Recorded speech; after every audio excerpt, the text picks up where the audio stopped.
Hey,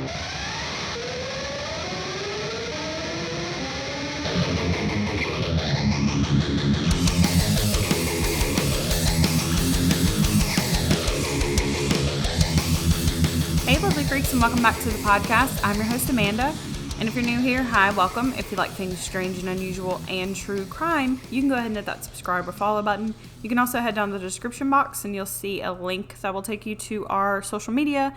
That'll give you access to Twitter, Facebook, Instagram, all that jazz. So yeah, it's a little different today. I'm by myself, as you can tell. Hannah's not here, but that's okay because we're gonna rock this out anyways. Don't really have much to talk about. I hope everyone, a lot of people have spring break this coming week. We do. So we're going out of town. Hope everyone has a great spring break. If you're on spring break, if you're not there yet, you'll be there soon maybe. Maybe you've already had it. I don't know. So anywho, we're going to jump into today because we have a lot to cover and I don't want to waste any time. We're actually going out of town this afternoon. So I got to get this in and get this uploaded. If you saw the title, then you know what we're going to be talking about today. We're going to be talking about cults, basically. Well, one cult in particular, Children of God cults. Some of you might actually know about this cult. It was pretty well known, and also I think some celebrities, actually their parents joined the cult, but they weren't really joining for cult reasons. They were joining to like find a community, but they didn't stay very long. I think Joaquin Phoenix, his parents did in the 70s, I believe, but they didn't stay very long after they realized kind of what it was. Because at first, it sounds like this cult's going to be all great and grand, but it's not. Of course, they weren't presenting themselves as a cult to the public. They were presenting themselves as a religion, but we're going to get into it. So David Berg was the leader of this cult. So a little bit about David is what we're going to talk about here at the beginning, because you kind of need to understand like how he grew up and all that in order to understand why he did the cult, why he did the Children of God religion the way that he did, turned it into a cult. Okay. So, David was born February 18th, 1919. 1919, yes. You guys know I always get mixed up with 18s and 19s. In California, his parents were Helmer, I believe. I might be saying that wrong. Berg and Virginia Brandt. Virginia was actually a reverend. Both of his parents were like Christian evangelists. His mother, even though like she came from a pretty religious background, I believe her dad and grandfather maybe were preachers as well. She did have kind of a rebellious side in college. She actually became atheist a little bit, I believe, and kind of shied away from religion altogether. But eventually, like I said, she put that behind her and she became a reverend herself. David was the youngest of 3 kids. David's childhood was spent traveling the road a lot because, like I said, his parents were, evangelists. And if you know about evangelists, they travel around, tell the word of God, preach the word of God to everybody. They don't really have a home-based type of situation. However, in 1924, his family did move to Miami, Florida, and they would stay there for 14 years. And they kind of started like a little community-type church. So at that point, they kind of stopped doing their evangelistic stuff, but they would still do it every now and again. It just wasn't constant. When David was around 4 years old, his babysitter began to molest him. They had a babysitter that they had, and his mother actually, like, she would do this when she would put him to bed. So his mother did actually catch the babysitter doing this, and she fired her like immediately, right on the spot. I would have beat her ass, but whatever.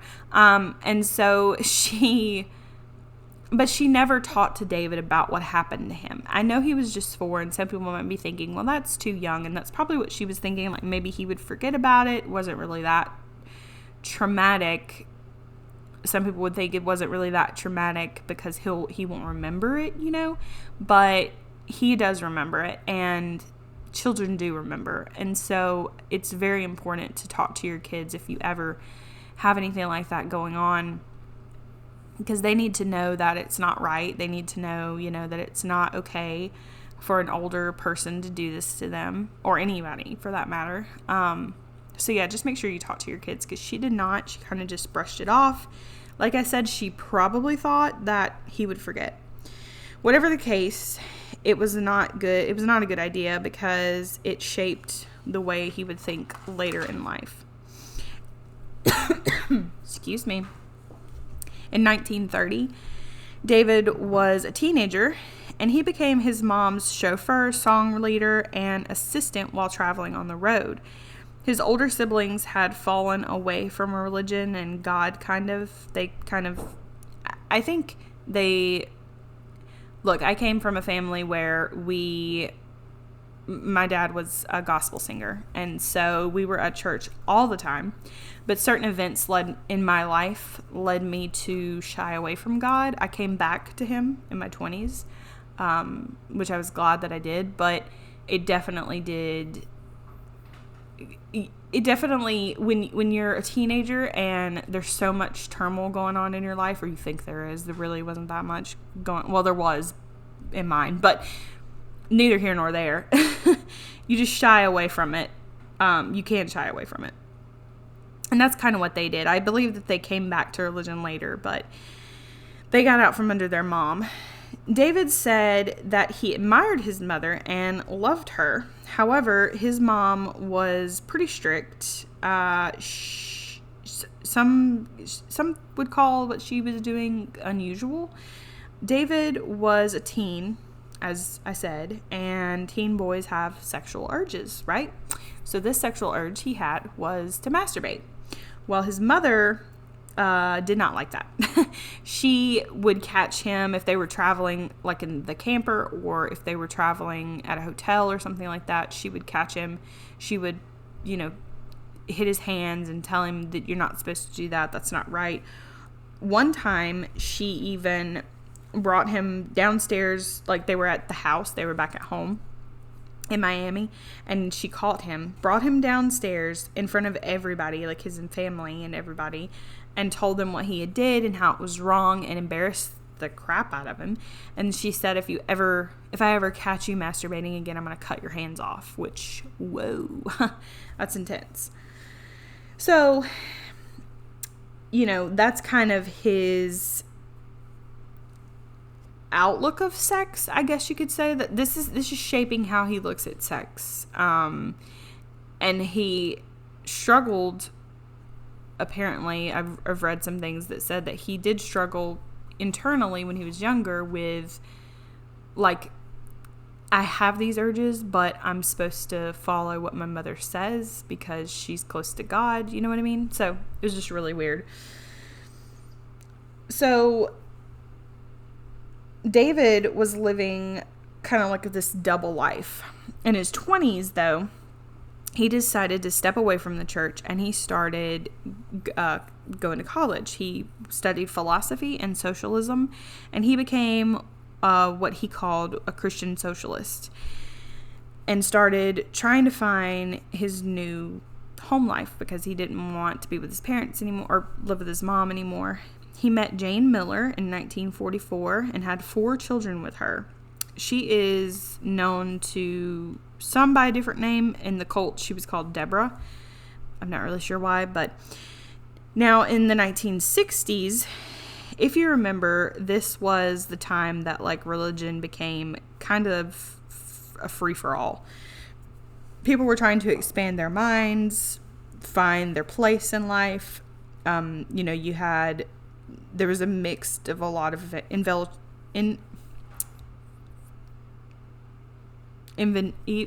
evangelical. I'll get it in a minute. Couldn't say it.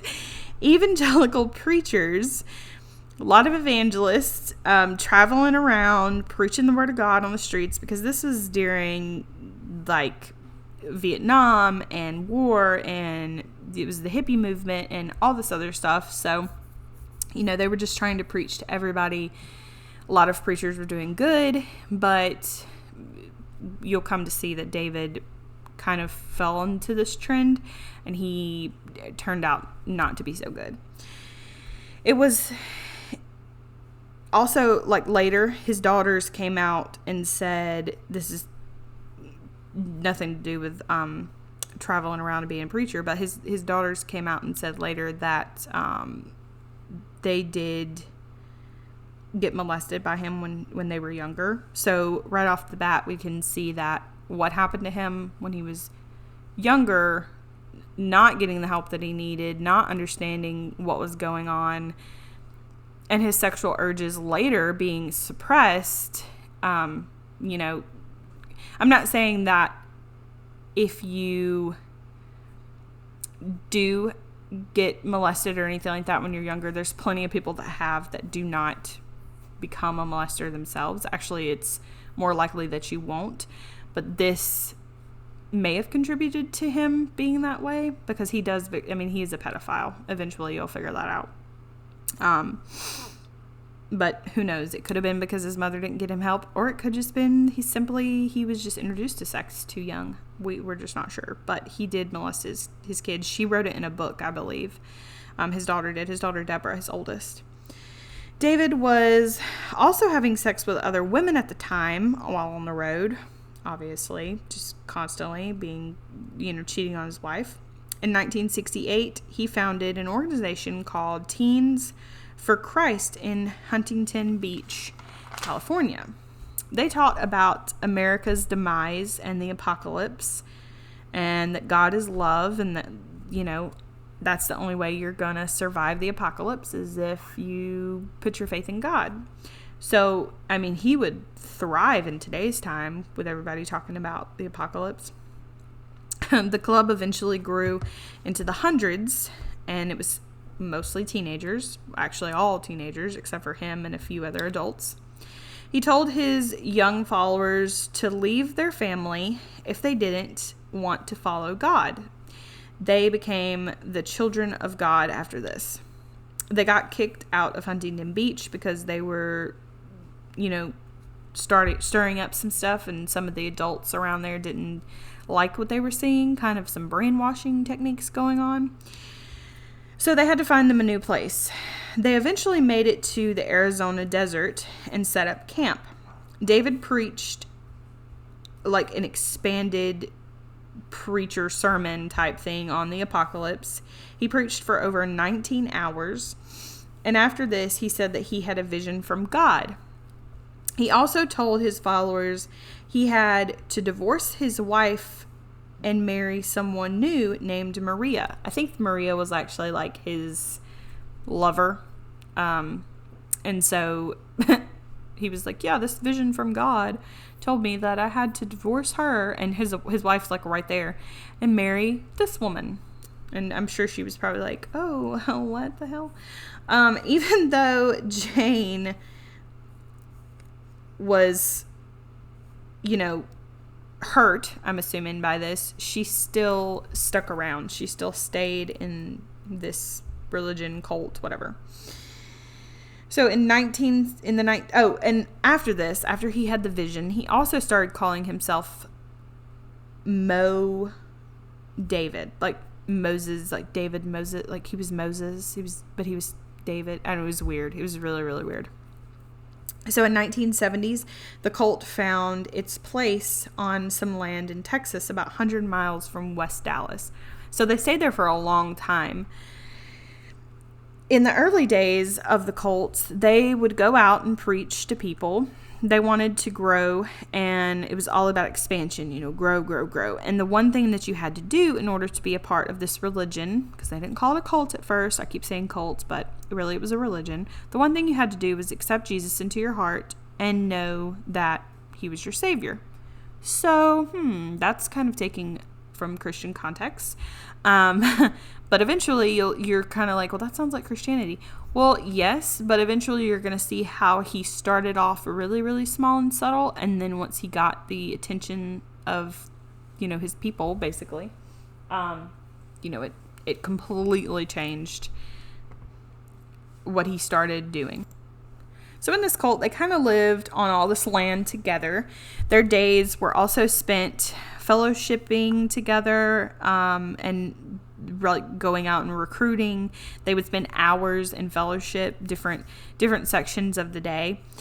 During all of this, they did have people rise up against them, and they even got kicked off of their land in Texas. After a while, people were like, yeah, this is cult behavior.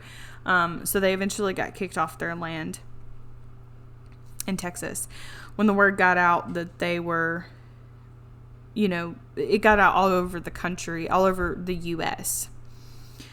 So in 1977, David started living in seclusion. This is when he kind of went into isolation, and he told his followers like he had to go into isolation because, he was getting visions from God, and I don't know, he just got really weird after this. This was also during the time that David started writing what he called the Mo letters. Like, remember I said he was calling himself Moses David, so these are the Mo letters. In these letters, he told his followers to stop taking birth control, never have a full-time job. So right off the bat, we see stop taking birth control. What do you think that means? Well, that means that if they're not taking birth control and they're having sex with each other, they're upping their numbers and members because they're having babies. The second thing in that is don't have a full-time job. If they don't have a full-time job and they don't have any income flow that's really, really like substantial, they're not going to want to get off this reserve where they're getting fed and they're getting meals and, all this other stuff. They have a place to sleep because they're not going to really survive out somewhere else. And you have to remember, all of these people are in their teens, early 20s. So they're very, he got kids and people that were very vulnerable, like all cults do. That's usually how they start out. I don't know that I've ever seen a cult where it's grown-ass people coming and being like, oh, yes, everything that you said, I'm just going to completely change my way of life and follow you. I mean, I'm sure there are some out there, but like majority of them that are really bad start out with young impressionables. He would also slowly tell his followers that, like the Bible, he would say the Bible, we do need to follow it, but you also need to follow the letters that I am writing because they are coming from God. The words that I'm saying are coming from God. So read the Bible, but also these letters that I'm writing you, these Mo letters, take a lot of stock into them and know that this is the way, basically. I feel like I was in the Mandalorian for a minute. So David also eventually fled to England because it seemed that the children of God were gaining the wrong kind of attention, and he was getting members, like it was getting harder to get members. So he was like, okay, well, let me move to England where not a lot of people know us, and then we're going to try to expand in the whole entire world. He also instructed some of his higher leaders, so he would get people that were older, that had, by this time they were in their 20s. He would get them to be leaders and go out to other countries and expand. He started recruiting in countries like Japan, Australia, India, and New Zealand. Also in 1973 was when he started making Mo letters printed, and he would send them out to all of his followers. So it wasn't just one little spot. He would like mass produce these. There were over 68 million letters that were distributed. There was also a lot of love is love talk. Like everyone was having sex with everyone. There was wife swapping, swinger sessions, etc. David still was in seclusion in England and began to spiral into an alcoholic state, all while writing these letters and starting to take this religion cult into a totally new direction.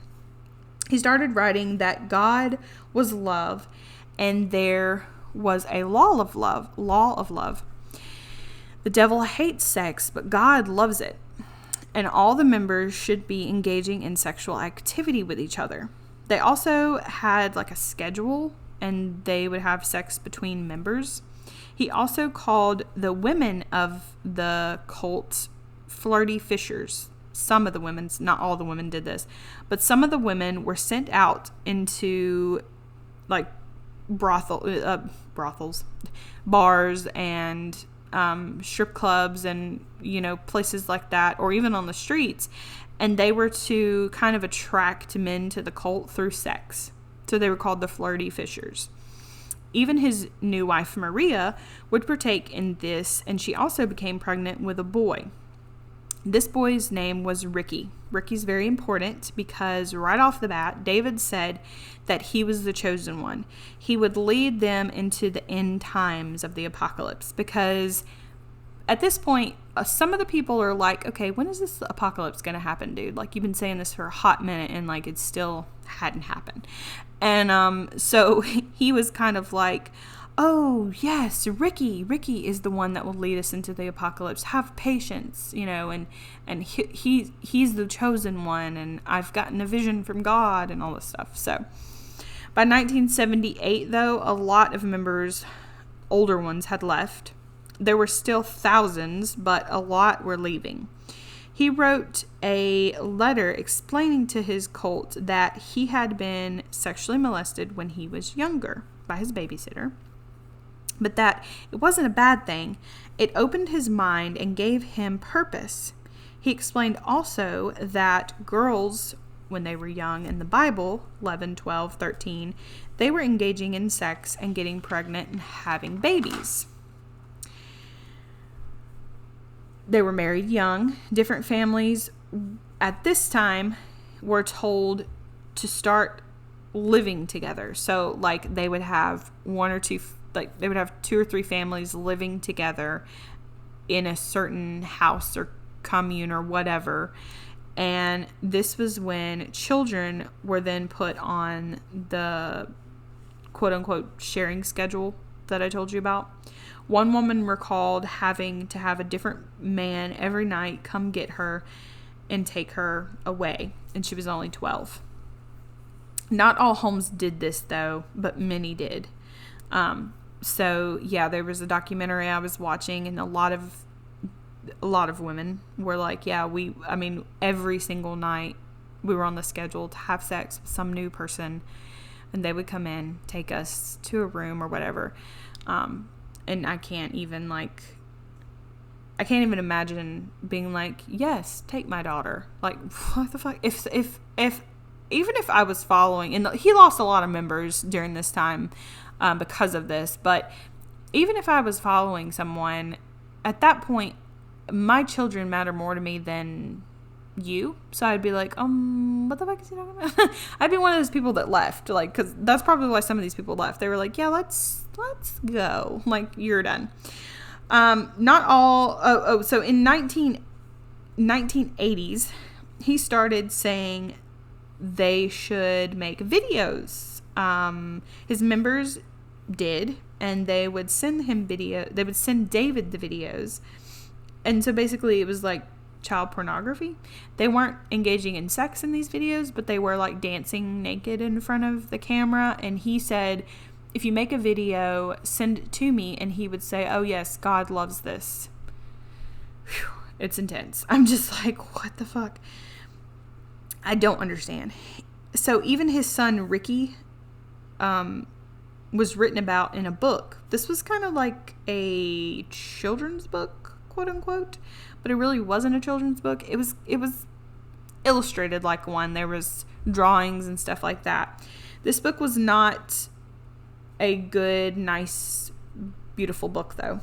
It depicted his son being molested by babysitters as early as 4, and it was also taught that he was also taught sex at a young age. There was even like illustrations of this and actual pictures of like his son in there. Like, I can't even fathom people being like, oh, what a lovely book. Like, what the... It gets crazy, guys. I told you it got crazy. They even had photos and drawings, like I said. However, all this started coming to light in the 1980s, and there were like millions of copies that were destroyed because they were gonna... Apparently, there was just a lot of back and forth by anti-cult groups that were coming up saying that they have these, and so they started being investigated. So they were trying to like throw them out and like get them gone. It took a long time for the investigation to obviously produce something, and we'll get to that. But yeah, they tried to destroy all the copies. However, anti-cult groups did keep some of the copies. So there's some out there. The teens were also sent to camps, sometimes especially if they did not want to engage in the sexual schedules like I told you about. These camps were also made for the teens to become soldiers of God. They were basically in boot camp. They also would make them farm and make them work and make them, just be out in the heat and sweat and all this, which I'm not saying it's a bad thing for kids to get outside, but what I'm saying is they treated them like prisoners of labor, basically. They used them as labor on these different camps and stuff. And some of these places were in like, in the heat in Singapore and places like that. So, it was crazy. During the Children of God fallout, I guess you could say, they also changed their names a few times. So it was the Children of God. They changed it to Family of Love. Then they changed it to just the Family. And finally, today, they're known as Family International. And we'll get to like today's stuff too. David did eventually die, though, in 1994 in Portugal after his, probably he died from alcoholism, I would say, because, let's be honest, he was drinking a lot. And that's what's crazy to me. Like, no one knew that in the cults. None of his followers were like, hey, we're taking advice from an alcoholic. Nobody knew he was an alcoholic, just his family. And so, I'll get to that in a second. But so his family knew he was an alcoholic. Nobody else knew. But if they would have known, I wonder if that would have changed their perspective on his writing. Like, would they have been like, we're following an alcoholic. He's not even following like his own rules. So maybe we should dip out. So after his death, Maria, his wife, led the family cults with 6,000 adults and 3,000 children worldwide in 50 different countries. She became the leader. In the 1990s, all over the world, though, many members were getting arrested for child abuse and child pornography and different things like that. They saw the videos, they saw the letters, all this was coming out. So this was in the 1990s, and they started getting investigated in the 1980s. So you see how long it took for them to, for the governments to really gather all the information that they needed and investigate and stuff like that. Maria and Peter, her new husband, wrote to the government and stated that those practices would no longer be put into place, and that we would appreciate, like basically saying, we really want to keep this Family International alive. We've got a new name. We've got new people involved. David's dead. We're not fixing to follow his word anymore. And he was crazy, blah, blah, blah. So she really wanted to keep the cult alive, but change it, I guess. So from 2004 to now, like I said, it's called the Family International. Still to this day, they're still called Family International. However, they told their members to expand and find their own beliefs and even attend churches if they wanted to. No matter like they were trying to change, they weren't trying to change people and make them follow them, which kind of sounds like to me they were just like, yeah, go, we're still Family International, but go to different churches, expand your mind, find your own religion if you want to. Basically, like, eventually we'll lose all the members and then we can, go out and quietly. However the case, though, hundreds of children were damaged because of this. 24 children that we know of were, have taken their lives from this cult. Many have online groups that they follow, communities that they chat on Facebook and different places. Now, Ricky, let's go back to Ricky. Ricky was David's son that he had with Maria that was born by some random dude that she had went out and tried to bring to the cult. You remember the flirty Fisher thing. So Ricky in 2005, I believe, he left the cult.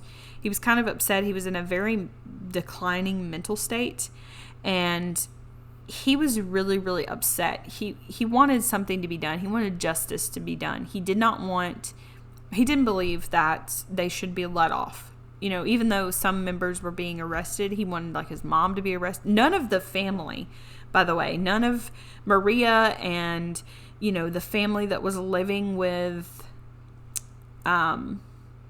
David in England and immediate family. And they called him, I don't know, they called him something like David was like the king and she was the queen. And anyways, so none of those people went to jail.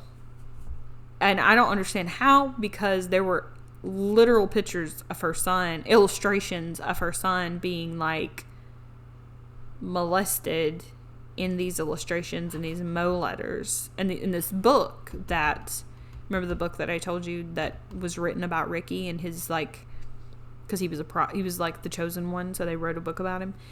So I don't know how she didn't go to jail. And Ricky didn't really know either. He was pissed. He was upset. He was, depressed. He was mentally unwell because of all the shit that had happened to him when he was little.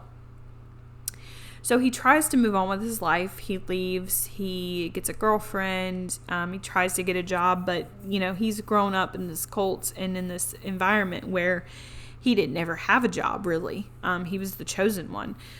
So I believe he tried to get his sister away from Maria, because even though the cult had changed their name and everything, Ricky still believed that they were still the same way underneath everything. It wasn't out more in the letters, but they were still doing the same thing, still doing the same molestations for kids and stuff and kids and stuff like that. So he wanted to get his sister. He tried to get his sister, but he couldn't. So he contacted one of the babysitters that had actually molested him. And I think he wanted to see her, and I don't know what he told her, but she went and saw him, and then he killed her. He actually stabbed her to death. He drove to the border, and then crossed the border, and then I think he called his girlfriend and told her bye and all this stuff, and then he shot himself. So very, very sad for him, because, man, at the age of 3 and 4 was when he was starting to be introduced to sex, and that is just that is not good. So yeah, that is the story of the Children of God cults. I want to talk just a little bit about how I don't get people being brainwashed. I don't understand it. Even if I was a teenager, or even if I was in my teens, 16, 17, 18, 20, I still have all the same beliefs, and I still have all of the same things that my parents instilled in me as we were growing up. I get that the 60s were a time when cults were thriving because everybody was lost. It was the Vietnam War. People were conflicted with everything going on, especially teens, and you had the hippie movement and all that. I don't know. I just don't understand brainwashing. Not that I say I could never be brainwashed. I'm sure I could, probably. I don't know. But I doubt it. Is there anybody out there that has had certain experiences with cults, or maybe felt okay, this is kind of getting cultish. I need to get out. I'm just wondering. I'm just curious. I don't understand the psychology behind it. It fascinates me. Cults fascinate me because I can get it if you're a child, because some of those children that we were talking about that were on the sharing schedule, actually one of the women, she did stay in the cult for years. I think she even stayed in as the Family International. She still considers herself Family International because that was all she knew. She grew up that way as soon as she was 11 and 10. 10, 11, 12, whatever. Some of the girls, women, now they're women, but they were girls then. Some of them said when they were girls and this was happening to them, they actually thought that there was something wrong with them because they didn't enjoy it. And they thought, okay, maybe that means that I don't love God or God doesn't love me, which is so fucked up to put these kids through. But, I just don't understand. I can understand that. I can understand growing up in it as a child and not realizing that it's bad, but I don't understand these parents, man. As soon as I had kids, my whole world changed when I had kids. I can't imagine. I've loved kids forever. I couldn't imagine anyone doing that to any kid, but it's like my kids, like when you have kids, there's something primal that comes out in you as a mother or a father. It doesn't matter. And you will literally take a bullet for that kid. You will take a bullet for your kid. So I can't imagine somebody doing that. Like I said earlier, I would just be like, you're weird and we're done. And I'm calling the police. Like, if this is how you're going to take this direction of this religion that you're calling it. So yeah, it's just crazy to me. If anybody has any, I've done a lot of research on cults, and we could get into the psychology of them, but we'd be here all day. And it's insane. Now, like Charles Manson, that type of cult, I get that because he was actually like giving them drugs. There were drugs in the Children of God cult, but it wasn't supposed to happen. There wasn't supposed to be drugs. There wasn't supposed to be a lot of that going on. So, but, Charles Manson's cults, that whole situation, they were on lots of drugs, and he got very impressionable teenagers who had been kicked out of their house and all this other stuff. And one of the things that David Berg did tell his followers in the beginning when they were in Huntington Beach was, leave your family. So these kids, these teenagers, some of them being 16, 17, 15, 18, whatever, they don't have anywhere to go. So they have left their family because their family's like, yeah, you don't need to go to the beach and listen to that man anymore. But they didn't care. So they left their family. They went to the desert with him, for God's sakes. And then he starts telling them about all these visions he's having. And he preaches for 19 hours on it. Oh, also, that was another thing. Since he preached for so long, he was saying that the only reason he was able to do this was because God was speaking through him. So that right there was he was a very good manipulator. If you look back, if you read all the stuff and you watch the documentaries and stuff like that, he knew what he was doing. He was very good. He subtly, started small, built up these things in their minds, and kept on. And then eventually he was able to do basically whatever he wanted. I guarantee you that he probably could have told them, okay, you're going to have to kill all the firstborn children, and then we'll be ready for the apocalypse. And they would have done it, to be honest. Probably. They would have done it. And we've talked, there's other cults. We haven't really talked a lot about cults, but there are other cults where that has happened, so it's just insane to me. But all right, guys. Well, that's all I got for you today. Hopefully I didn't ramble on too much. It's kind of hard when you don't have another person here bouncing ideas off of. So I hate doing episodes by myself just simply because I like to have other people to talk to and other ideas to bounce off of somebody. But so yeah, but hopefully you guys enjoyed today's episode. Like I said, if you're really into the psychological, stuff behind cults, the psychology behind them, just have some in the comments and let us know what you think about this one, because this one's crazy to me. The fact that there was, tens of thousands of members. At its peak, there were like tens of thousands of members out there, 10, 15, 20,000 members. That was before they started going in this child molestation, direction. But yeah, just let me know what you think about this one. And if you guys want us to talk about some more cults, let me know, because there's tons out there. I could talk about Charles Manson.